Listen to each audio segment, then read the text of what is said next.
Un solo avión obligó a toda una flota estadounidense a replegarse más lejos de costas ajenas. Y eso es un hecho documentado de la planificación militar, no una leyenda. Su nombre se pronunciaba en voz baja dentro de los cuarteles generales de la OTAN. Se lo inscribió en los tratados internacionales en una línea aparte, como si se tratara no de una máquina, sino de todo un ejército. Y para detenerlo, los diplomáticos tuvieron que sentarse a la mesa de negociaciones y, literalmente, recortarle parte de sus capacidades, de un plumazo, sin tocar el metal. ¿Cómo logra una mole de acero que pesa cientos de toneladas escabullirse de los radares modernos? ¿Para qué necesita unas alas que cambian de forma en pleno vuelo, como una criatura viva? ¿Y por qué una sola de sus salidas puede decidir el destino de un grupo de portaaviones en apenas unos minutos? Pero todo esto es apenas la cáscara. Vean hasta el final y comprenderán por qué se guardó silencio durante tanto tiempo. No perdamos tiempo, comencemos.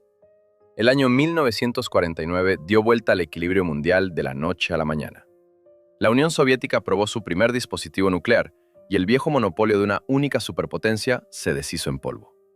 Pero aquí está la amarga verdad que en aquellos años preferían callar. Tener una bomba y saber llevarla hasta su objetivo son dos cosas completamente distintas. Y la segunda resultó ser un problema mucho más cruel que la primera. Durante 3 décadas por venir, le quitó el sueño tranquilo a los estrategas soviéticos. Mientras en Moscú celebraban la paridad nuclear, al otro lado del océano se forjaba una base muy diferente.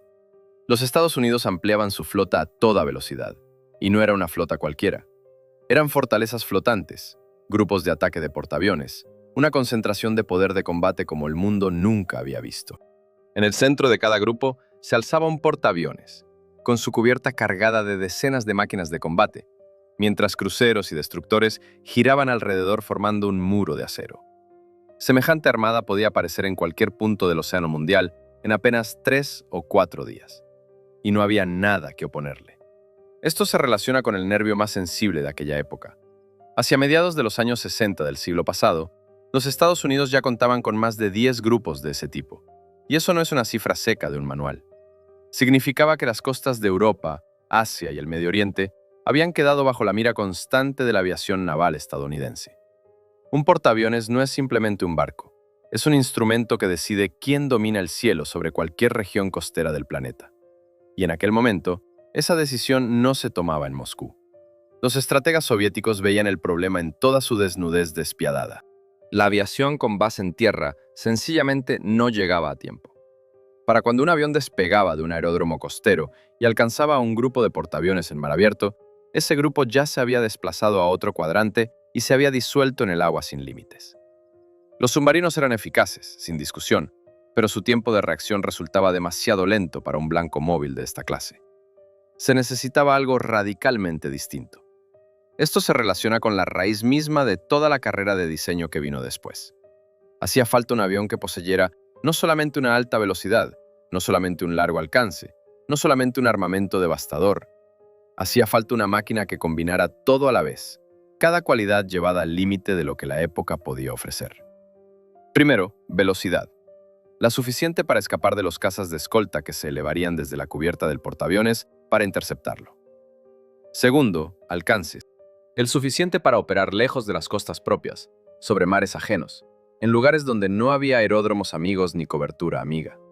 Y tercero, potencia de impacto. La suficiente para que un solo golpe decidiera el desenlace de un enfrentamiento con todo un grupo de buques de guerra. No para dañar, no para magullar, para decidir. Esto se relaciona con la paradoja más cruel de aquel encargo. Semejante avión no existía en ninguna parte del mundo en aquel momento. Ni en la Unión Soviética, ni en los Estados Unidos, ni en Gran Bretaña, ni en Francia. Los diseñadores de ambos lados del telón de acero chocaban contra el mismo muro. Las cualidades que exigía la doctrina militar se contradecían entre sí a nivel de la propia física. Una máquina veloz perdía alcance, una máquina de largo alcance perdía velocidad, y un armamento pesado mataba ambas cosas a la vez. Y aún así, no había hacia dónde retroceder. El océano no esperaba. Los grupos de portaaviones estadounidenses seguían surcando las aguas justo contra las fronteras, y cada mes de demora costaba más que el anterior. La maquinaria militar soviética se hallaba ante una tarea fácil de pronunciar en voz alta y casi imposible de resolver sobre el tablero de dibujo. Crear lo imposible. Fue desde este punto muerto donde comenzó la historia que llevaría al cielo a uno de los bombarderos más temibles del siglo XX. A finales de los años 50, los diseñadores soviéticos trabajaban con lo que tenían a mano. Y lo que tenían era el bombardero a reacción Tu-16, una máquina sólida, fiable, probada en los regimientos. Había despegado por primera vez en 1952 y, para su época, fue un verdadero salto adelante. 2 motores turborreactores, un ala en flecha, una velocidad máxima de unos 1.050 km por hora, un alcance de hasta 6.000 kilómetros. Para los estándares de comienzos de los 50, un aparato sobresaliente. El Tu-16 se construyó por centenares. Sirvió en los regimientos de aviación de toda la Unión Soviética. Era temido, era motivo de orgullo y cumplía su tarea con honestidad. Pero una época no conoce el sentimentalismo. Hacia finales de los 50, los estrategas militares empezaron a notar lo que resultaba incómodo decir en voz alta. El Tu-16 quedaba obsoleto. Y no porque se hubiera vuelto peor, sino porque el adversario se había vuelto más fuerte. Esto se relaciona con la brutal aritmética de aquella carrera. Los cazas interceptores estadounidenses de nueva generación, como el Convair F-106 Delta Dart, hacia 1960 superaban con holgura los 2.000 km por hora. Mientras tanto, la velocidad de crucero del Tu-16 no llegaba siquiera a los 900. El encuentro de semejante bombardero con semejante interceptor en mar abierto terminaba de forma previsible. No podía escapar. Era matemática pura, no la opinión subjetiva de nadie. También le quitaron altura. El vuelo a gran altitud, apenas una década antes, se consideraba un refugio relativamente seguro. Ahora se había convertido en un riesgo letal. Lo confirmó con claridad el incidente con el avión de reconocimiento estadounidense U-2 sobre territorio soviético en 1960. La invulnerabilidad a gran altura resultó ser un mito. Los sistemas de misiles antiaéreos se volvían más precisos y de mayor alcance con cada año que pasaba. El cielo había dejado de perdonar a los que se quedaban atrás. Esto se relaciona con una decisión que la aviación soviética tomó sobre la marcha. La respuesta debía ser el Tu-22. La oficina de diseño de Tupolev lo presentó en 1958 y por fuera era una máquina de aspecto completamente insólito.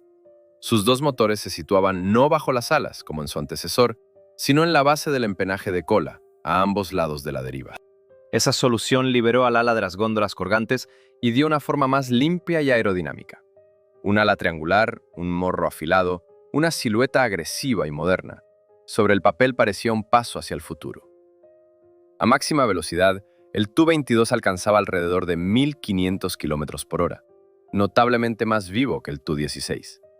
Pero, como suele ocurrir, el diablo se escondía en los detalles, y resultaron ser 3, y cada uno golpeaba en el punto más doloroso. Esto se relaciona con el primer mal, el alcance.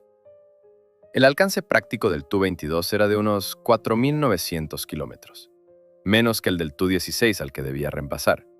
Para una máquina que se preparaba para operar sobre el océano, donde la cuenta se mide en miles de kilómetros de agua vacía, esto no era un defecto, sino una condena para la mitad de sus misiones. Un avión que no alcanza su objetivo es inútil por muy rápido que vuele. El segundo mal se escondía en su comportamiento a bajas velocidades. En el aterrizaje, el Tu-22 exigía una velocidad de aproximación muy alta, del orden de 290 e incluso 300 km por hora.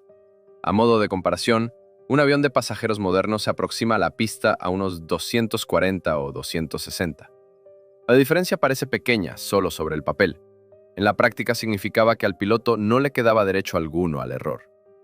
Esto se relaciona con la reputación que el Tu-22 se ganó entre los pilotos. La máquina era severa. No perdonaba las imprecisiones, no perdonaba el cansancio, no perdonaba un segundo de distracción en el rumbo de aterrizaje. A lo largo de los años de servicio, la aviación perdió varias de estas máquinas precisamente por esta razón, no en combate, sino en vuelos ordinarios de instrucción. El avión resultó ser un capataz exigente que castigaba la menor flaqueza. Y el tercer mal, el más desagradable para los planificadores militares, las misiones antibuque, la razón misma por la que todo se había emprendido. El arma principal del Tu-22 era el pesado misil KH-22. Pero para lanzarlo con eficacia, el avión debía alcanzar cierta altitud y velocidad, y en ese preciso instante quedaba justo dentro de la zona de acción de los sistemas de misiles antiaéreos de los buques. El portador se exponía al golpe exactamente cuando se preparaba para golpear él mismo. Esto se relaciona con la conclusión central de aquella época.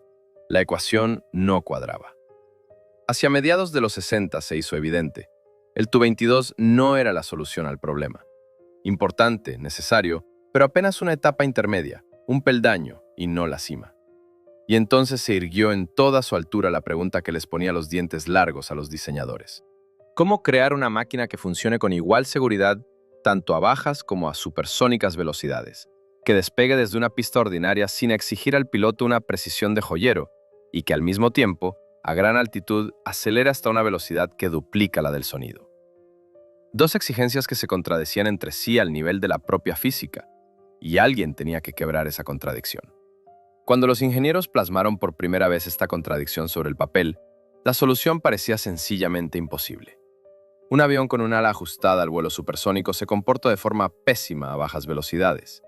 Un avión con un ala cómoda para el despegue y el aterrizaje jamás alcanzará la velocidad supersónica sin pérdidas monstruosas. Una sola máquina no podía ser buena en ambos regímenes a la vez. Así lo dictaba la física, y nadie sabía cómo discutir con ella. Para captar el quid, hay que entender qué le ocurre realmente a un avión a distintas velocidades. A bajas velocidades, en el despegue, el aterrizaje, el vuelo cerca del suelo, la máquina necesita un ala ancha. Un ala ancha genera una gran sustentación y le permite volar despacio sin entrar en pérdida. Por eso mismo los aviones de pasajeros despliegan los flaps antes de aterrizar, aumentan artificialmente la superficie y la curvatura del ala. A velocidad supersónica todo se pone patas arriba. Esa misma ala ancha que salvaba la situación en el despegue genera ahora una resistencia del aire monstruosa. La máquina es como un hombre que intenta correr los 100 metros lisos con un paraguas abierto en las manos. Para el vuelo supersónico hace falta el ala exactamente opuesta, estrecha, en flecha, pegada lo más posible al fuselaje. Sección frontal mínima, resistencia mínima. Dos regímenes de vuelo, dos tipos de ala mutuamente excluyentes y, sin embargo, un único avión. Y entonces, alguien pronunció una frase que rompía toda la lógica anterior. ¿Y si el ala no debe ser la misma en ambos casos? ¿Y si se la hace móvil, cambiando mecánicamente su ángulo de flecha en pleno vuelo? Desplegándola ancha para el despegue y el aterrizaje, plegándola estrecha para el envión supersónico. Tomen una hoja de papel, dóblenla a lo largo, se vuelve estrecha y rígida, desdóblenla, de nuevo ancha y flexible.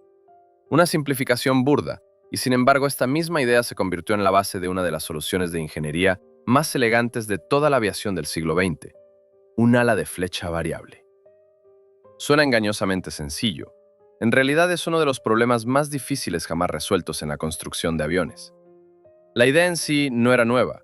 Los aerodinamistas la discutían ya desde finales de los años 40.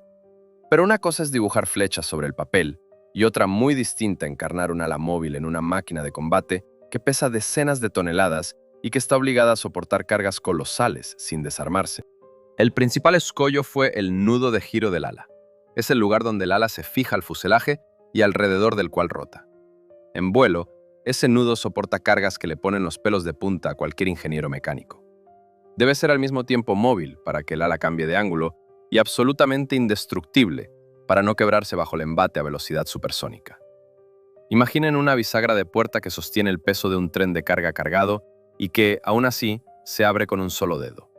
Esa es, más o menos, la magnitud de la tarea.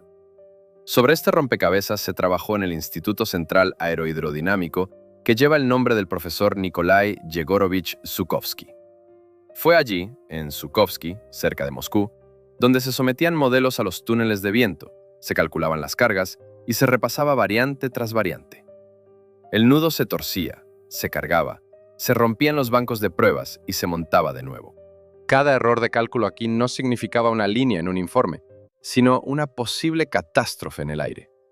Y en ese mismo momento, en el otro extremo del planeta, los ingenieros estadounidenses se hacían exactamente las mismas preguntas. En 1964, en los Estados Unidos, despegó el General Dynamics F-111, un bombardero táctico con geometría de ala variable. Los estadounidenses llegaron a la misma idea de forma independiente. Sus propios cálculos, sus propias pruebas de túnel, sus propias noches en vela en las salas de diseño. Dos superpotencias, dos equipos completamente distintos, secreto absoluto por ambos lados, y una sola y misma respuesta a una sola y misma pregunta. En la ciencia, esto se llama evolución convergente, cuando la propia naturaleza del problema dicta la solución, sin importar quién la aborde. Pero tras el parecido externo, se ocultaba una diferencia fundamental. El F-111 fue creado ante todo como una máquina táctica para operaciones a distancias comparativamente cortas. Los diseñadores soviéticos, en cambio, se planteaban una tarea de un calibre por completo distinto. Un avión estratégico capaz de operar sobre el océano, portar un pesado armamento antibuque y, al mismo tiempo, atravesar las defensas antiaéreas modernas. Distinta era la magnitud de la tarea, y distinta debía ser también la magnitud de la máquina. Hacia finales de los 60 la concepción estaba elaborada, las soluciones técnicas tanteadas, la contradicción de la física por fin cedía. Quedaba lo más arduo, asumir la responsabilidad y empezar a construir en metal. Y esa responsabilidad debía recaer sobre los hombros de personas concretas, cuyos nombres aguardan más adelante. Andrei Nikolayevich Tupolev vino al mundo en 1888. Detengámonos a sopesar esa fecha. Cuando nació, los hermanos Wright todavía no habían elevado su primer aparato por el aire. La aviación misma, como tal, aún no existía. Y cuando dejó este mundo en 1972, la aviación soviética era una de las dos más poderosas del planeta. Toda una época del vuelo humano cupo en una sola biografía, y una parte considerable de ella pasó, literalmente, por sus manos. A lo largo de su vida, este hombre diseñó más de 100 tipos de aparatos voladores. 100. No es una errata ni un redondeo para una cifra bonita. 100 máquinas distintas. Bombarderos, aviones de pasajeros, lanchas torpederas, trineos motorizados, aparatos de reconocimiento. El nombre de Tupolev lo llevaron los aviones en los que voló todo un país, y los aviones que temió el mundo entero. Un único diseñador, todo un continente de la aviación. Pero la biografía de Tupolev está muy lejos de ser una lista reluciente de triunfos. Es la historia de un hombre que trabajó en condiciones que hoy resulta difícil siquiera asimilar. En 1937, en pleno apogeo de las represiones políticas, Andrei Tupolev fue detenido. Al mejor diseñador de aviones del país se le acusó de alta traición. Suena a absurdo, pero fue la realidad en la que pasó varios años. Y aquí empieza lo más asombroso. El Estado que había arrojado a su mejor diseñador tras las rejas, al mismo tiempo le encomendó una tarea: diseñar aviones. Allí mismo, en cautiverio. Existía una forma peculiar de reclusión, la llamada Sharashka, una oficina de diseño cerrada, compuesta por especialistas detenidos, ingenieros bajo custodia, tableros de dibujo bajo vigilancia, mentes geniales tras el alambre de púas. Dentro de ese sistema, Tupolev siguió trabajando. Diseñaba no por una recompensa, ni por un indulto. Diseñaba porque era su vocación, porque no le habían dejado otra elección, y porque para él los aviones importaban más que cualquier circunstancia. Ante el mismo tablero de dibujo que en libertad, solo que ahora bajo llave. Una máquina salía de su mano igual de precisa tanto si su creador pasaba hambre como si estaba saciado, tanto si era un ciudadano libre como un hombre bajo investigación. El talento no pedía permiso a la escolta. Años después llegó la rehabilitación, y con ella el reconocimiento oficial. En 1955, Tupolev se convirtió en diseñador general. Para ese momento, a sus espaldas había ya varias décadas de trabajo. Triunfos tempranos, arresto, reclusión, regreso, la reconstrucción de toda la industria aeronáutica del país tras la guerra. Un hombre que carga semejante peso a la espalda mira cualquier problema técnico de una manera por completo distinta. Sin ilusiones, sin palabras de más, sin la fe ingenua de que todo se arreglará por sí solo. Solo la esencia seca. ¿Qué hay que hacer exactamente y cómo lograrlo exactamente?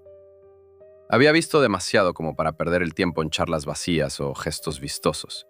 Y cuando ante su oficina se alzó la tarea de crear una máquina que uniera lo irreconciliable, fue precisamente este hombre quien asumió la dirección general del proyecto. Fue bajo su mano que comenzó el trabajo sobre el nuevo bombardero.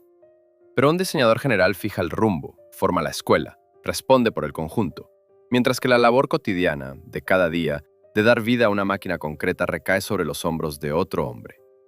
Aquel que llevaría el proyecto día tras día, del plano al metal, del primer nudo a la salida a la pista. Y ese hombre fue un ingeniero que había atravesado una dura escuela en proyectos anteriores, no precisamente afortunados.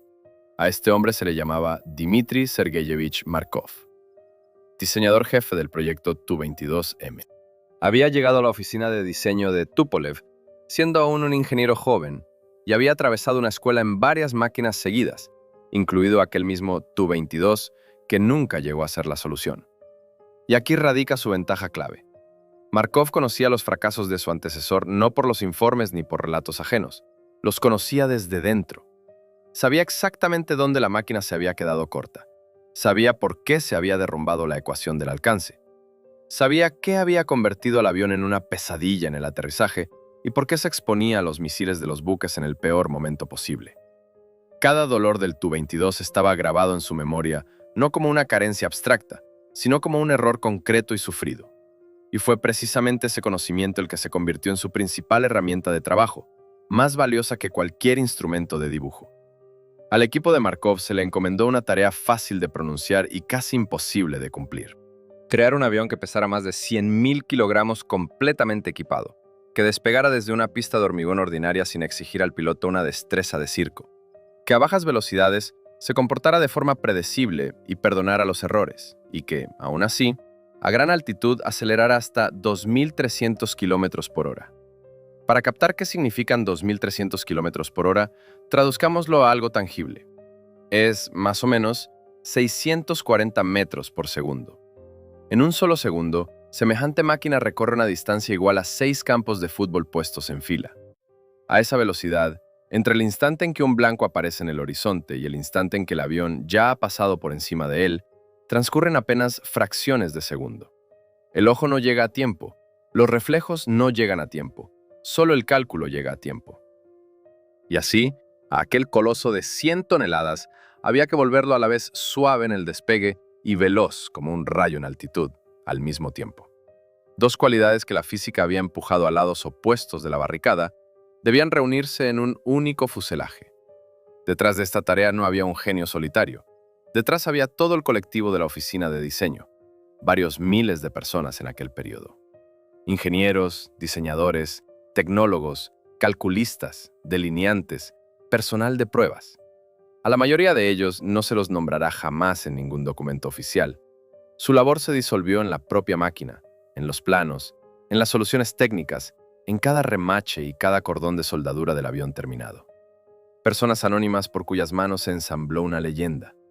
Cada nudo que luego se admiraría comenzó con la noche en vela de alguien sobre los cálculos, de la cual la historia no conservará una sola línea.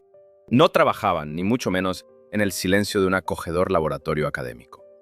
El encargo estatal no contemplaba, en principio, el derecho a fracasar. Los plazos, rígidos. La financiación, asignada y estrictamente controlada, hasta el último cópec. Cada trimestre, un informe de avance. Cada desviación del plan, una nota explicativa con la firma personal del responsable. Sobre cada decisión pendía un precio del fracaso muy concreto. No una amonestación, no la pérdida de una prima, algo mucho más pesado en aquel sistema de coordenadas. Y en estas tenazas, entre el plazo y la responsabilidad, entre el cálculo y el metal, estas personas hacían lo imposible de forma rutinaria, día tras día. Y lo lograron. En 1969, los trabajos sobre la nueva máquina, que había recibido la denominación interna reservada Artículo 4503, entraron en su etapa final. El prototipo estaba construido, los sistemas verificados en los bancos de pruebas, los motores ensayados por separado. Quedaba un único paso, el más aterrador y el más anhelado. Elevar esa máquina de 100 toneladas por el aire y averiguar si tenía razón la física o si la tenía el equipo de Markov. El 30 de agosto de 1969, el avión fue sacado a la pista del aeródromo de Kazán. La tripulación ocupó sus puestos. Los motores alcanzaron su régimen. Lo que ocurrió a continuación determinó el siguiente medio siglo de la aviación militar soviética y rusa. Kazán, agosto de 1969. Una ciudad a orillas del Volga, sede de una de las principales fábricas de aviación de la Unión Soviética. La fábrica de aviación de Kazán ya tenía a sus espaldas una larga historia por entonces. Aquí se construían aviones desde los años 30. Las paredes de estos talleres recordaban los duros años de guerra, la reconstrucción de posguerra y la llegada de la era a reacción. Ahora, por esas mismas puertas, se sacaba algo que el mundo aún no había visto. El prototipo de la primera modificación, que más tarde recibió la denominación aclaratoria Tu-22M0, delataba una máquina de otra generación con solo su silueta. En la posición desplegada, El ala daba una envergadura de más de 34 metros. En la posición plegada, unos 23. Una diferencia de casi una vez y media, y se lograba mecánicamente, en pleno vuelo. El avión podía cambiar su propia geometría en el aire, como una criatura viva que despliega y pliega sus alas. A los mandos del primer prototipo se sentó el piloto de pruebas Vasily Petrovich Borisov. La profesión de piloto de pruebas no se describe con palabras corrientes. Es el hombre que primero se sube a una máquina sobre la que nadie en el mundo sabe todavía cómo se comportará en el aire.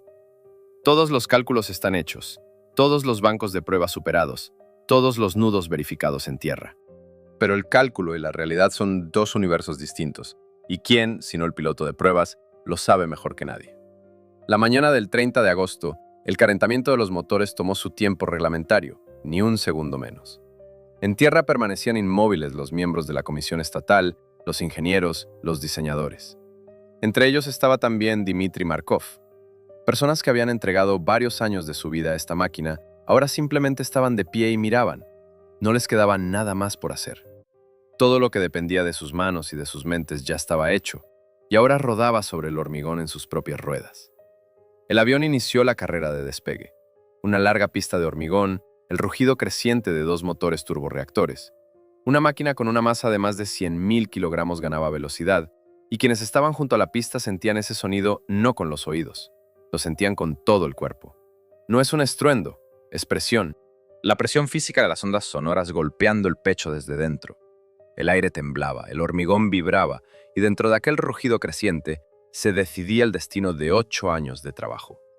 Las ruedas se separaron de la pista, la máquina ascendió. En el aire, Borisov comenzó a ejecutar el programa, maniobra tras maniobra, estrictamente conforme a lo encomendado. La culminación fue la prueba de lo principal, el cambio de la flecha del ala en pleno vuelo.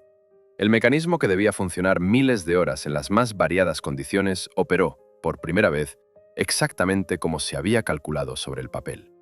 El ala se plegó, el ala se desplegó, y durante todo ese tiempo el avión siguió volando estable, sin perder el control. El vuelo duró cerca de media hora.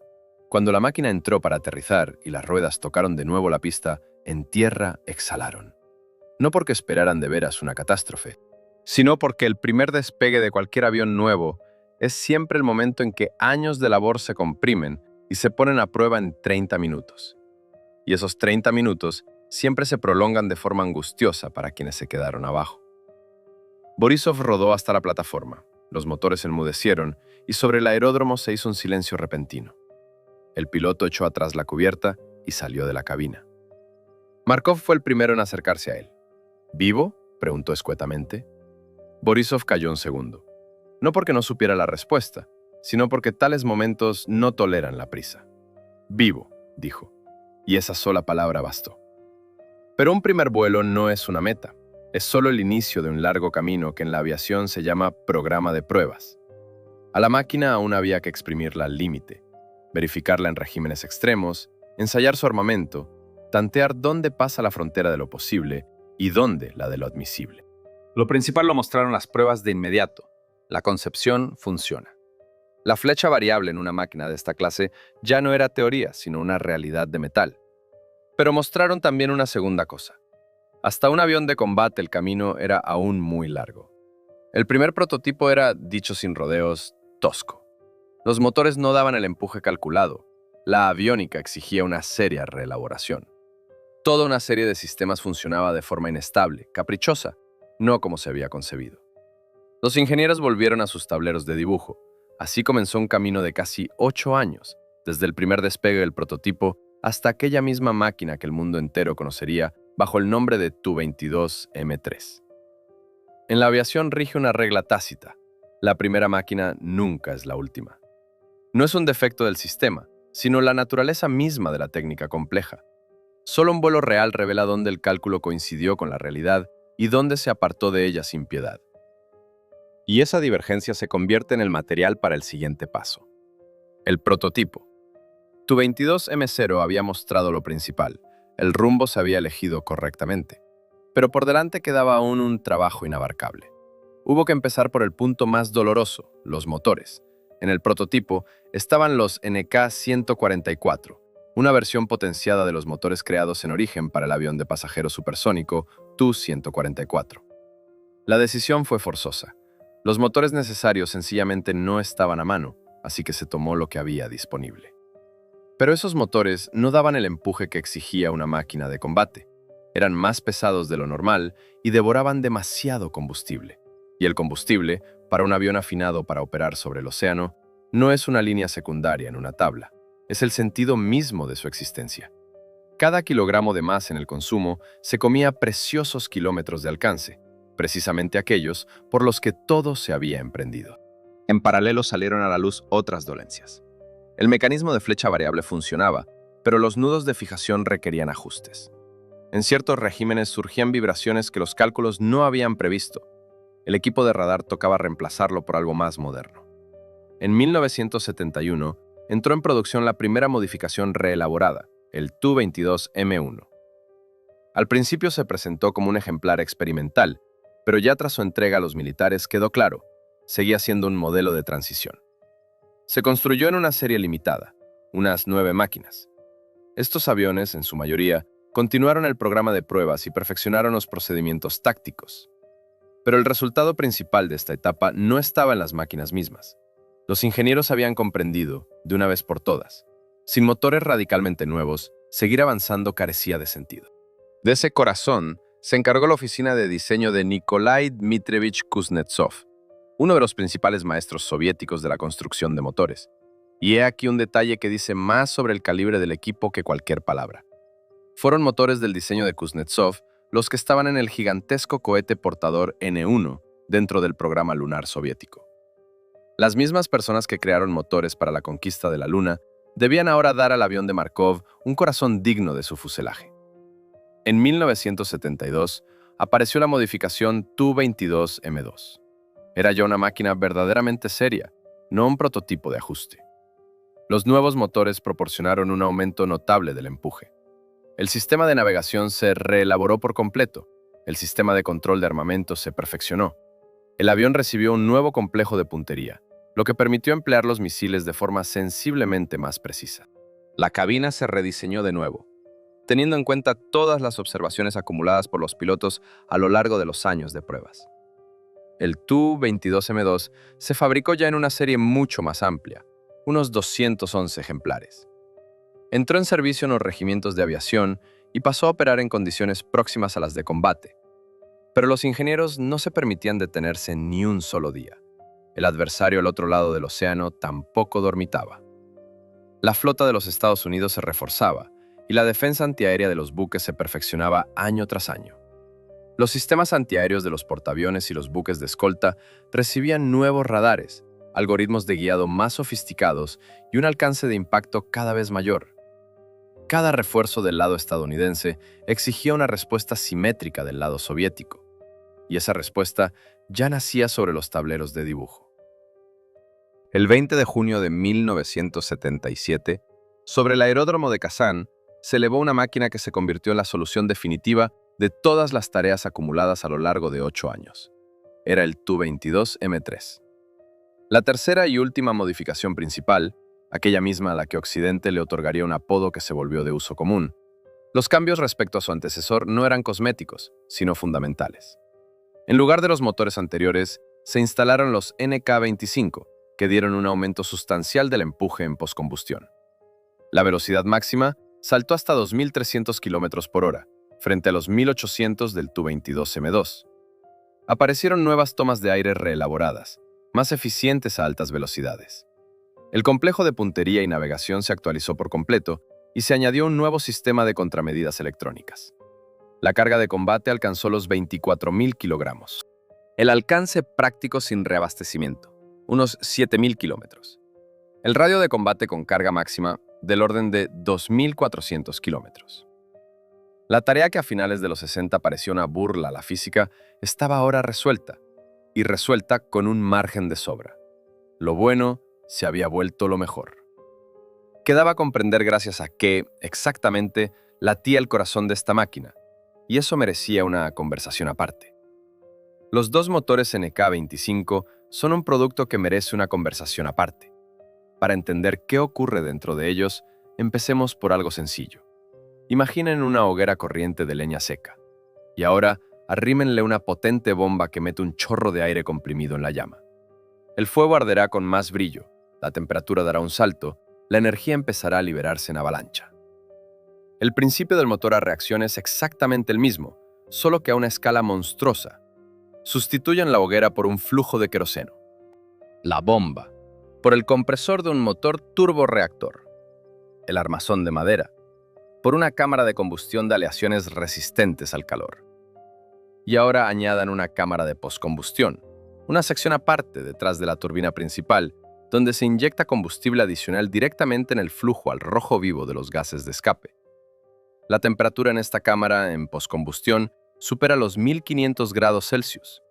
Esto es el NK-25 en toda su furia. El motor se desarrolló en la oficina de diseño de Nikolai Kuznetsov en la ciudad de Kuibyshev, que hoy lleva el nombre de Samara. El trabajo transcurría en paralelo con el ajuste del propio avión. Los ingenieros de Kuznetsov se afanaban en que el motor funcionara con fiabilidad en una gama de condiciones inimaginablemente amplia, desde el despegue en un aeródromo ardiente, donde el aire se calienta hasta más 40, hasta el vuelo de crucero a una altitud de 13.000 metros, donde fuera hay menos 55 o incluso menos 60.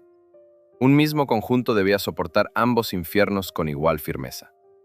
Un solo motor NK-25, a máxima postcombustión, entrega un empuje de unos 245 kilonewtons, y en el Tu-22 M3 hay 2. En conjunto, en postcombustión, esto da del orden de 490 kilonewtons. Para no manejar abstracciones, traduzcámoslo a lo familiar. 490 kilonewtons es, más o menos, la fuerza con la que 50.000 kilogramos presionan sobre una balanza. Medio centenar de toneladas de fuerza pura, empujando la máquina hacia adelante. Es precisamente esta fuerza la que acelera un aparato con una masa de 124.000 kilogramos hasta una velocidad que duplica la del sonido. A gran altitud, el sonido se propaga a una velocidad de unos 1060 kilómetros por hora. La relación entre la velocidad del avión y la velocidad del sonido se llama número de Mach. Pues bien, el Tu-22 M3, a gran altitud, alcanza un número de Mach de 2,1. Dicho de otro modo, vuela casi el doble de rápido de lo que el sonido se propaga en el aire que lo rodea. ¿Qué significa esto en la práctica? Hay que entenderlo sin distorsiones. A semejante velocidad, la máquina adelanta su propio sonido. Un observador en tierra primero ve el avión y solo después, con retraso, lo oye. El famoso estampido sónico, ese chasquido seco al paso de una máquina supersónica por encima, no es en absoluto el rugido de los motores. Es el cono sónico, una onda de choque de aire comprimido que el avión arrastra tras de sí, como la ola que se abre tras la proa de un barco. Pero el estampido sónico es lo que les toca a quienes quedan fuera. Dentro, sobre el propio revestimiento de la máquina, se desarrolla un drama por completo distinto. A una velocidad de unos 2.300 km por hora, el aire delante del morro sencillamente no tiene tiempo de apartarse. Se comprime, y esa compresión se transforma al instante en calor. El radomo del morro, los bordes de ataque del ala, las tomas de aire de los motores, todo ello a plena postcombustión, se calienta hasta una temperatura del orden de 100 a 120 grados Celsius. Esto no es metal al rojo vivo que brilla en la oscuridad, es simplemente metal caliente. Pero apoyan la palma de la mano sobre él a semejante velocidad y la quemadura será inmediata. El propio fuselaje, en vuelo, se dilata literalmente por el calentamiento en varios centímetros, volviéndose físicamente más largo que en la plataforma. Y esto no es un defecto, ni un error de cálculo. Está previsto en el diseño desde el principio. Los ingenieros contemplaron la dilatación térmica y le dejaron al metal espacio para crecer. Júntenlo todo, y la imagen de la máquina cobra cuerpo. Medio centenar de toneladas de empuje, un escape más caliente que 1500 grados, una velocidad que adelanta el sonido y un revestimiento tan caliente que no se puede tocar. Este es el precio que la estructura paga por el vuelo supersónico.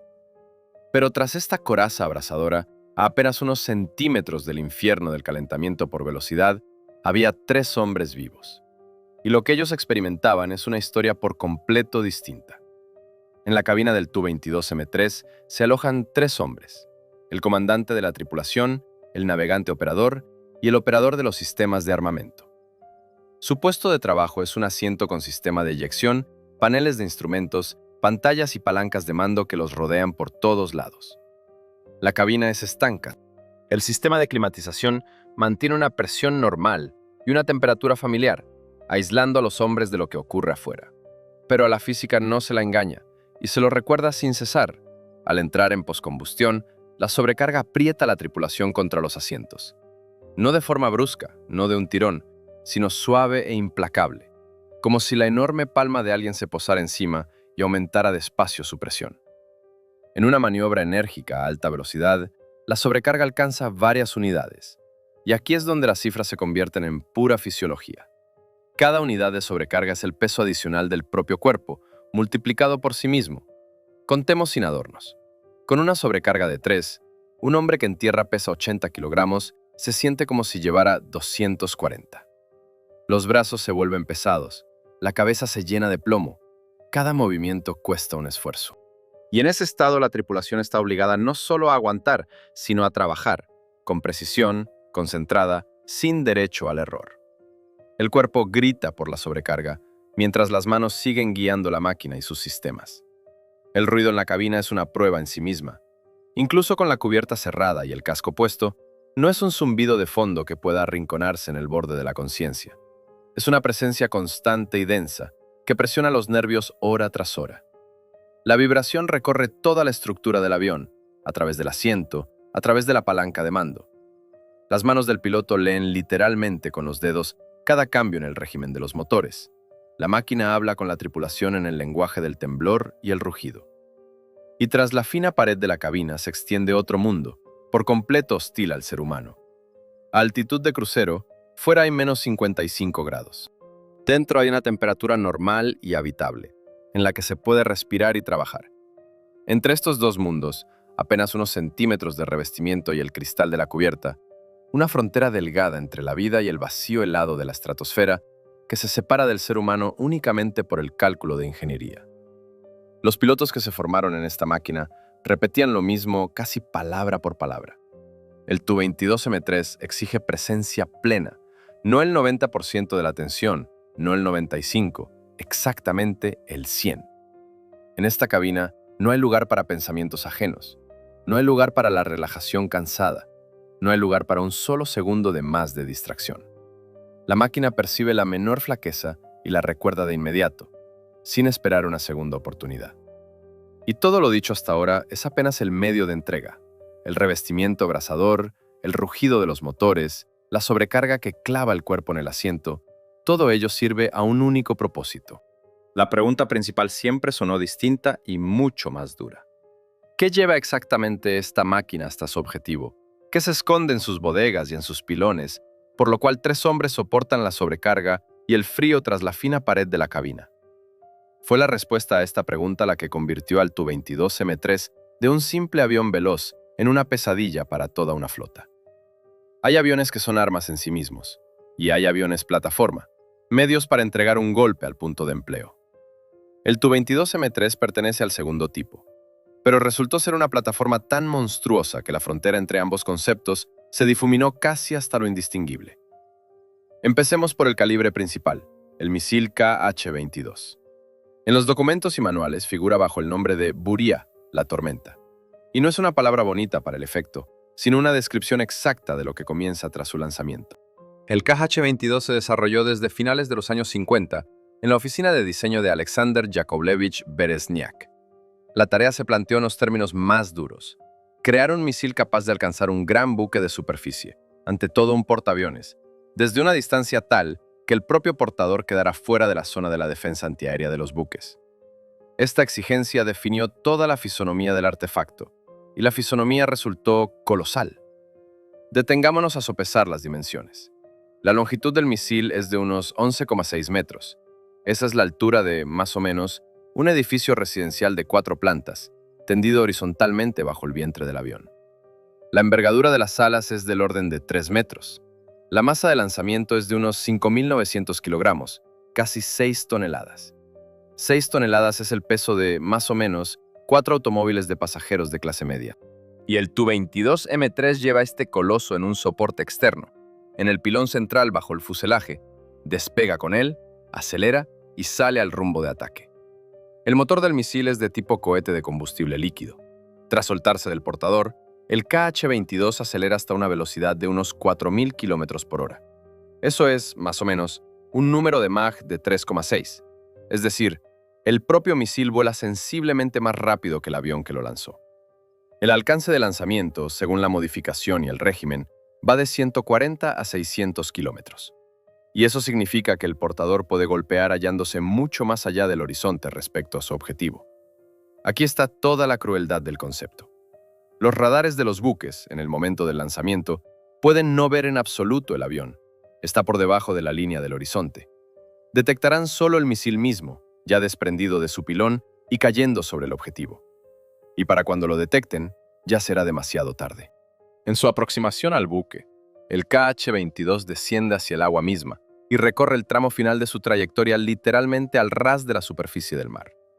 Un blanco de vuelo bajo a una velocidad superior a 4.000 km por hora es un problema casi irresoluble para cualquier sistema de defensa de aquella época.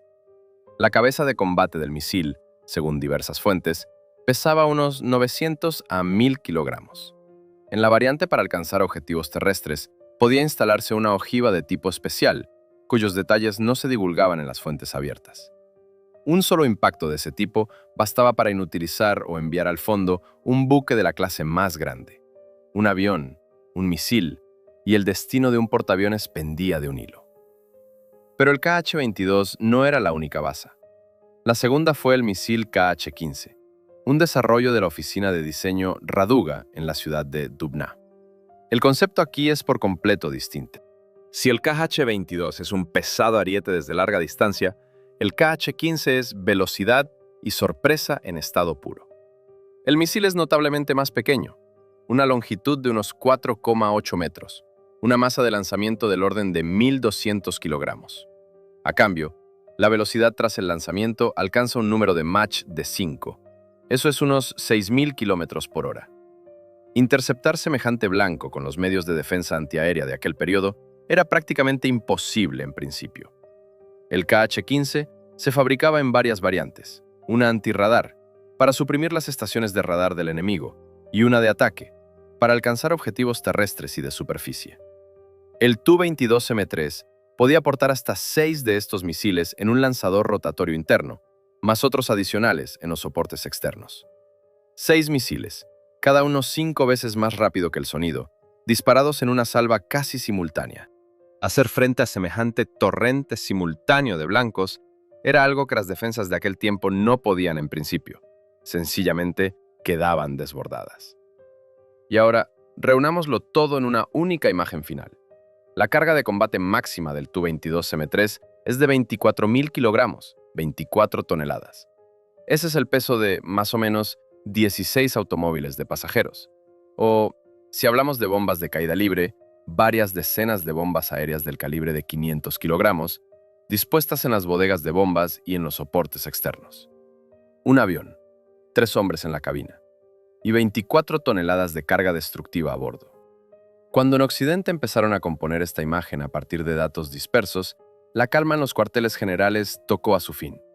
La máquina estaba a punto de recibir un nombre, y ese nombre se pronunciaría con aprensión.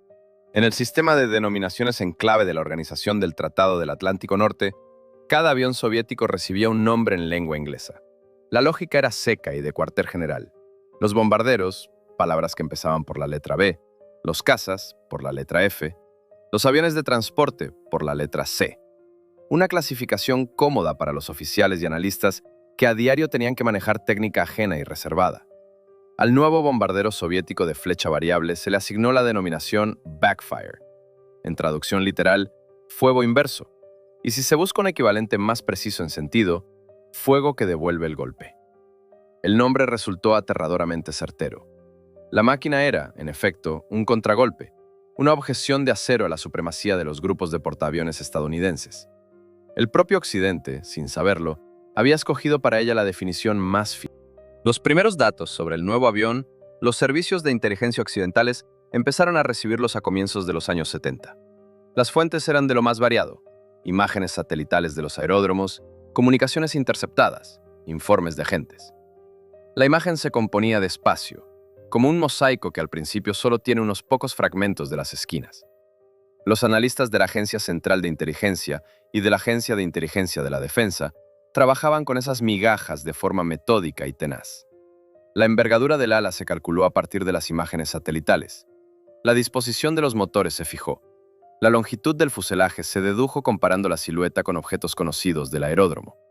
Pero un parámetro se escabullía con terquedad y siguió siendo objeto de furiosa disputa durante varios años seguidos: el alcance de vuelo. Y fue precisamente en torno a esta cifra donde se desplegó uno de los enfrentamientos diplomáticos más tensos de toda la Guerra Fría. En 1972, la Unión Soviética y los Estados Unidos firmaron el Tratado sobre la Limitación de Armas Estratégicas, el primero de ese tipo. Limitaba la cantidad de misiles balísticos intercontinentales y de misiles balísticos lanzados desde submarinos. Pero la aviación estratégica no entró en él. Las partes aplazaron esa difícil cuestión para más tarde. El más tarde llegó en 1974, cuando se iniciaron las negociaciones sobre el segundo tratado. Y aquí la parte estadounidense planteó la cuestión a quemarropa. El Tu-22M3 debía incluirse en la lista de sistemas estratégicos limitados. La lógica de Washington era esta: si el avión es capaz de llegar al territorio de los Estados Unidos desde territorio soviético, aunque sea solo de ida sin regreso, entonces es un portador estratégico y su número debe estar limitado. Intentaban inscribir a la máquina en la misma categoría que los misiles intercontinentales. La parte soviética objetaba con firmeza y por principio. La posición oficial rezaba: el Tu-22M3 es un avión de alcance medio, destinado a operaciones en el teatro europeo y sobre los mares adyacentes. No intercontinental, no estratégico en el sentido que los estadounidenses daban a esa palabra. La disputa se prolongó durante años, a nivel de ministros, a nivel de jefes de Estado, en las salas de negociación de Ginebra. En 1979, el Tratado sobre la Limitación de Armas Estratégicas, el segundo, se firmó al fin. El Tu-22M3 nunca llegó a entrar en la lista de portadores estratégicos. Aquí, la diplomacia soviética mantuvo su posición. Pero el precio del compromiso se pagó de todos modos. La parte soviética asumió obligaciones: limitar la producción del avión a 30 máquinas al año y no equiparlo con una pértiga de reabastecimiento en vuelo. La pértiga de reabastecimiento es un pequeño tubo retráctil en la parte del morro, a través del cual el avión recibe combustible de un avión cisterna en vuelo. Un detalle modesto a la vista, pero es precisamente él quien multiplica el alcance práctico. En las primeras modificaciones del Tu-22M estaba presente. En los Tu-22M3 de serie se desmontó, exactamente como cumplimiento de un compromiso político asumido. Los diplomáticos le recortaron las alas a la máquina de un plumazo, sin tocar el metal mismo.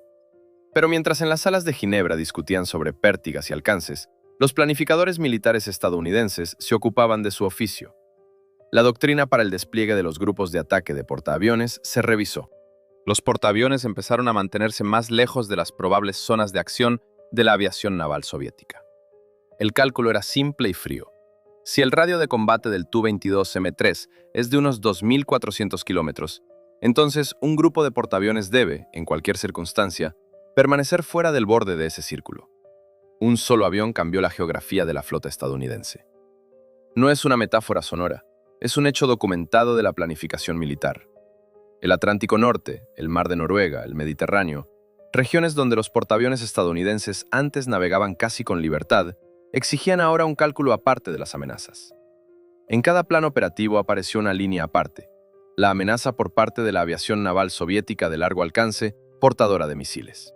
El simple hecho de que una sola máquina se convirtiera en objeto de tratados al más alto nivel y en motivo de revisión de doctrinas habla de ella más alto que cualquier característica de tabla. Tras todas las doctrinas y los tratados, es fácil pasar por alto una circunstancia sencilla. Cada vez que esta máquina se elevaba al cielo, en su cabina iban 3 hombres vivos. No una abstracta amenaza de largo alcance de los informes de la OTAN, sino 3 personas concretas. El piloto de pruebas Borisov elevó el primer prototipo prácticamente en solitario, en el sentido de que fueron sus manos las que sostuvieron los mandos. Pero el Tu-22M3 de combate no vuela así. Es una máquina tripulada y a los mandos la llevan 3. 3 especialidades distintas, 3 miradas distintas sobre un mismo vuelo. El primero es el comandante de la tripulación. Su sitio es el asiento delantero izquierdo. Ante él, Un tablero de instrumentos con decenas de indicadores, la palanca de mando, los pedales, las palancas de control de los motores. El comandante responde por la máquina en su conjunto, por el despegue, por el vuelo según la ruta, por el aterrizaje, por las decisiones que se toman en fracciones de segundo y no tienen derecho a resultar erróneas. En una máquina así, un titubeo de un segundo cuesta un precio desorbitado. La formación de un comandante de Tu-22M3 se prolongaba durante años.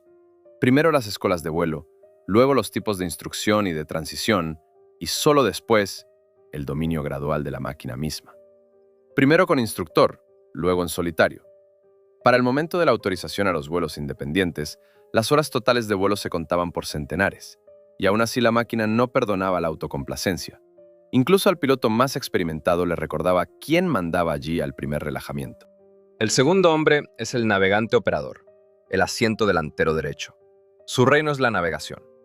En cada instante del vuelo, está obligado a conocer la ubicación exacta del avión, a calcular el rumbo, a vigilar el consumo de combustible, a mantener los parámetros de tiempo de la ruta al segundo.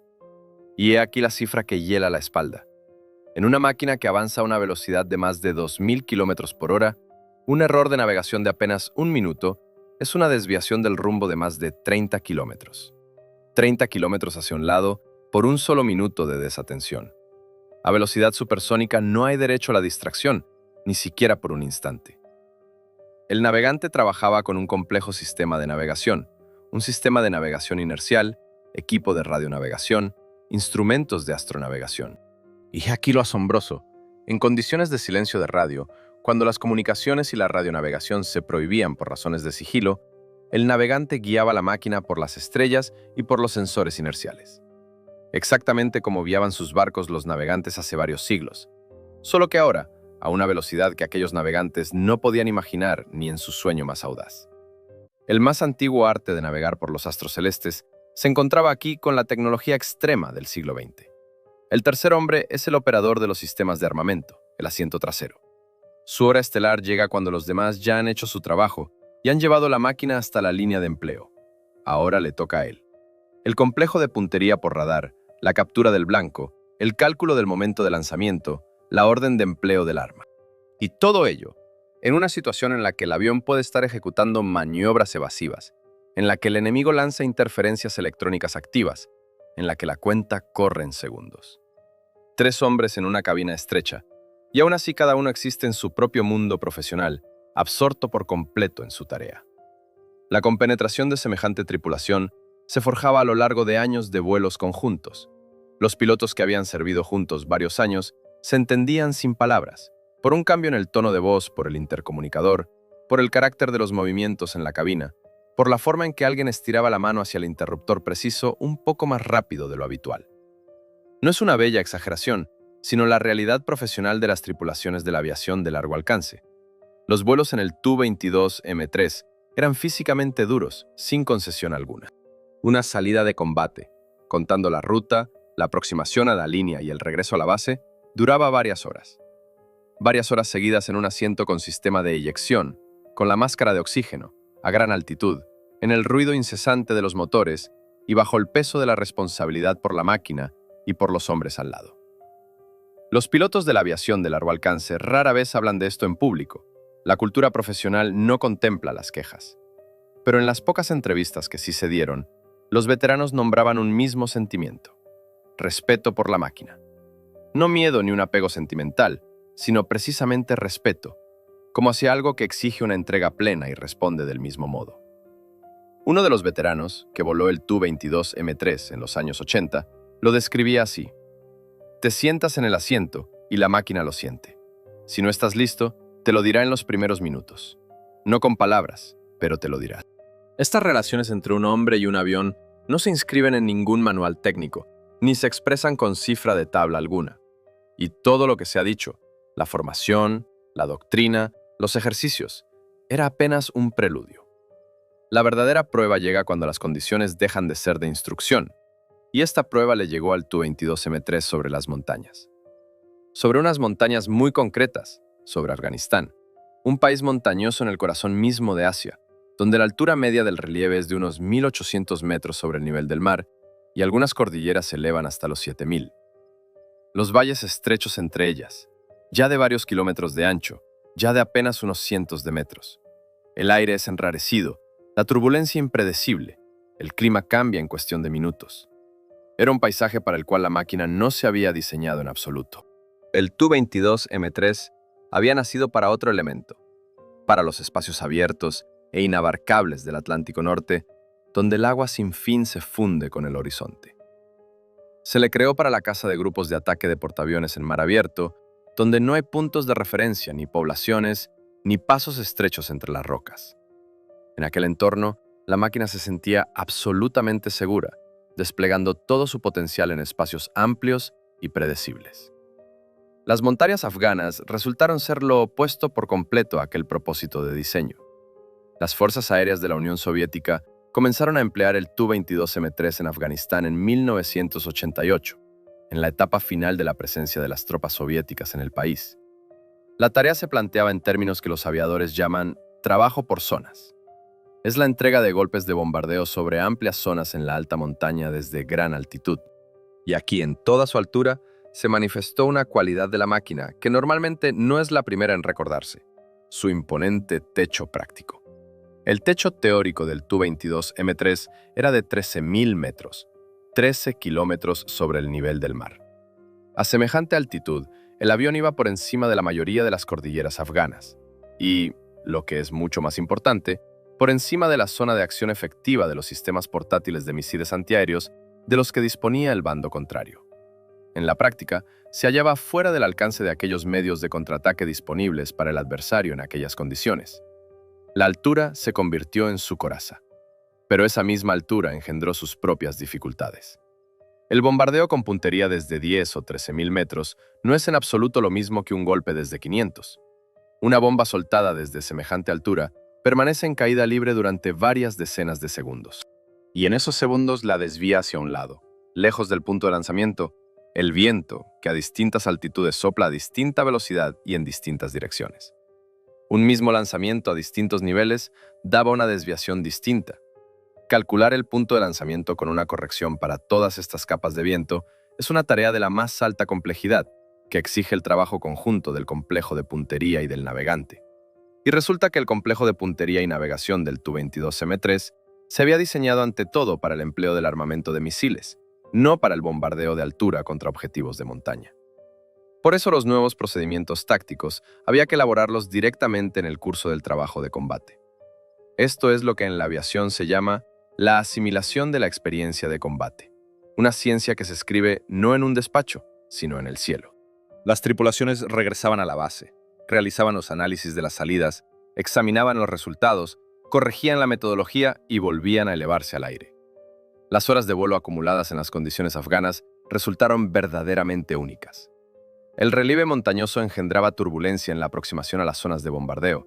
El aire enrarecido alteraba la aerodinámica a bajas velocidades, aunque a grandes altitudes la máquina apenas lo notaba. Y el calor estival en los aeródromos afganos intermedios golpeaba las características de despegue. El aire caliente es menos denso y por tanto sostiene peor la máquina y alarga la carrera de despegue. Cada uno de estos factores se convertía en una línea aparte en los manuales de vuelo, que se reescribían según los resultados de las salidas reales. Uno de los oficiales que participaron en aquellas misiones recordaba después así: lo primero que asombraba al trabajar sobre el relieve afgano era el silencio en la cabina antes de la aproximación a la línea de lanzamiento. Y ese silencio no era porque no hubiera nada que decir, era porque en ese instante crítico, cada miembro de la tripulación se ocupaba únicamente de su propia tarea, sin una sola palabra de más. La máquina y los hombres, en ese segundo, actuaban como un único mecanismo finamente ajustado. Aquí está, la más alta valoración de la compenetración de una tripulación. No un diploma, no una anotación en el expediente, sino ese mismo silencio en el que cada uno conoce su tarea al dedillo. Una compenetración llevada al punto en que las palabras se vuelven superfluas. La experiencia afgana dio a los ingenieros y a los tácticos lo que no se puede obtener en ningún campo de pruebas. Mostró dónde la máquina funcionó exactamente según lo previsto y dónde exigía ajustes. Y para el momento en que los últimos aviones soviéticos abandonaron el cielo afgano, en 1989, el Tu-22M3 había superado una prueba que ninguna especificación técnica había contemplado. Lo logró. Pero tras esta prueba ya se acercaba otra, incomparablemente más dura, y llegó no desde el cielo enemigo, sino desde dentro. En 1991, el mundo en el que esta máquina había nacido sencillamente dejó de existir. La Unión Soviética se desintegró, y junto con ella, en 2, en 3, en 15 pedazos, se dispersó todo lo que había construido: el ejército, la flota, la aviación, las fábricas, las deudas y los activos de toda una potencia. 15 nuevos estados se repartieron entre sí la herencia de un país enorme. No fue un mero proceso político, fue el desmantelamiento de toda una civilización, con toda su técnica, su infraestructura y su gente. Los parques de aviación se repartieron por un simple principio territorial. Aquellos aviones que, en el momento de la desintegración, se hallaban en un aeródromo concreto, quedaban para la república en cuyo suelo estaban. Parte de las máquinas. Tu-22M3 fue a parar a Ucrania, parte a Rusia, parte a otras antiguas repúblicas. Un único organismo militar, edificado a lo largo de décadas, se rompió de golpe en fragmentos dispersos, muchos de los cuales ya no tenían ni un mando común ni una logística común. Lo que vino después fue solo más duro. La financiación de las Fuerzas Armadas rusas en los años 90 se desplomó hasta tal punto que el mero mantenimiento de la compleja técnica de aviación en estado operativo se convirtió en una proeza para los servicios técnicos. Faltaban piezas de repuesto, el combustible se entregaba en cantidades ínfimas, las horas de vuelo de los pilotos cayeron a niveles que en los años soviéticos se habrían considerado una emergencia declarada. El cielo se vaciaba, no había con qué volar ni en qué volar. En estas condiciones, una gran cantidad de sistemas de aviación de la era soviética abandonó la escena en silencio. Y se marchaban no por el fuego enemigo, y no porque algo más avanzado hubiera venido a sustituirlos. Se marchaban porque, sencillamente, ya no quedaba con qué sostenerlos. Las máquinas se ponían fuera de servicio, se cortaban para chatarra, se daban de baja por regimientos enteros. Sobre este telón de fondo, el Tu-22M3 se mantuvo en pie, y eso, de por sí, requiere una explicación. Tras su supervivencia hay 3 razones bien concretas. En primer lugar, para la máquina no se halló un reemplazo equivalente. La aviación rusa de largo alcance se sostenía sobre varios tipos clave de aviones, y el Tu-22M3 ocupaba en ella un nicho por completo especial. Era un portamisiles naval y un bombardero de largo alcance al mismo tiempo, y sencillamente no había nada con que sustituirlos. Y el desarrollo de una máquina nueva de esta clase en los empobrecidos años 90 era financieramente imposible. Darlo de baja habría significado dejar todo un ámbito sin su instrumento. En segundo lugar, entró en juego el colosal margen de resistencia incorporado en la construcción. La fábrica de aviación de Kazán ensamblaba el Tu-22M3 con la más alta calidad. El fuselaje poseía una vida útil imponente, y con un mantenimiento competente, la máquina podía volar durante décadas sin una reelaboración mayor de la estructura. Lo que los ingenieros de Markov habían incorporado al metal allá en los años 70 se tornó ahora, en una época de penuria, en una salvación. La resistencia calculada con margen sobrevivió al país que la había encargado. En tercer lugar, y esto es quizá lo principal, entró en juego la gente. Los especialistas técnicos que daban servicio a estas máquinas lograron preservar la continuidad del conocimiento durante el período más duro. La experiencia se transmitía de la generación mayor a la más joven. No siempre de forma oficial, no siempre según los manuales. A veces simplemente en una conversación, en el hangar, junto a un conjunto concreto de un avión concreto. Era una transmisión viva de la maestría, que no se puede digitalizar y que es tan fácil de cortar para siempre. Pero no se cortó. La cadena no se rompió, el conocimiento no se disolvió, las manos no olvidaron su destreza. Y fue precisamente gracias a este engranaje de 3 razones, la irreemplazabilidad, la resistencia y la continuidad humana, que la máquina aguantó hasta tiempos mejores. Y los tiempos mejores, al fin, llegaron. En los años 2000, cuando la financiación de las Fuerzas Armadas rusas empezó poco a poco a recuperarse, para el Tu-22M3 se abrió un nuevo capítulo, una etapa hacia la cual, en esencia, había estado avanzando a través de toda la época del vacío. Una modernización profunda. La posibilidad de tomar una máquina nacida en los 70 y darle lo que en los 70 no existía en absoluto. Un avión cuyo primer prototipo se despegó de la pista de Kazán cuando la técnica de cómputo llenaba salas enteras, debía recibir la aviónica de un siglo por completo distinto. Y aquello en lo que se convirtió tras esta renovación invita a reflexionar sobre la naturaleza misma de la longevidad en la técnica. La variante modernizada recibió la denominación Tu-22M3M. La letra M al final significa modernizado, la marca estándar de una versión actualizada en la tradición aeronáutica rusa. Pero tras esta modesta letra se escondía un reensamblaje casi completo de las entrañas electrónicas de la máquina. Un avión nacido en los 70 recibía la aviónica del siglo XXI, y esto no era un retoque cosmético, sino un cambio del sistema nervioso mismo. He aquí qué cambió exactamente por dentro. Apareció un complejo de puntería y navegación radicalmente nuevo, construido sobre una base de componentes moderna. Los sistemas analógicos de control de vuelo cedieron el paso a los digitales. La máquina se hizo compatible con misiles de crucero de precisión de nueva generación y se actualizaron sus medios de contramedidas electrónicas. En la cabina, en lugar de los indicadores de agujas de la era soviética, ocuparon su sitio nuevos instrumentos. El fuselaje, entre tanto, permaneció el mismo, aquel mismo calculado con margen por el equipo de Markov. Por fuera, casi la misma máquina. Por dentro, un avión que empezó a hablar con los sistemas modernos en su propio lenguaje digital. El primer fuselaje modernizado se elevó al aire el 16 de diciembre de 2018, casi medio siglo después de que el primer prototipo se despegara de la pista de Kazán en el 69. 50 años en servicio. Para una máquina de combate, este es un plazo que roza lo increíble. Para sentir de veras esta distancia, volvamos al año del primer vuelo. Cuando en 1969 el prototipo se despegó por primera vez del hormigón, el ser humano aún no había pisado la superficie de la Luna. Eso ocurrió apenas unas semanas después, en julio de ese mismo año. Desde entonces se han sucedido varias generaciones de técnica de cómputo.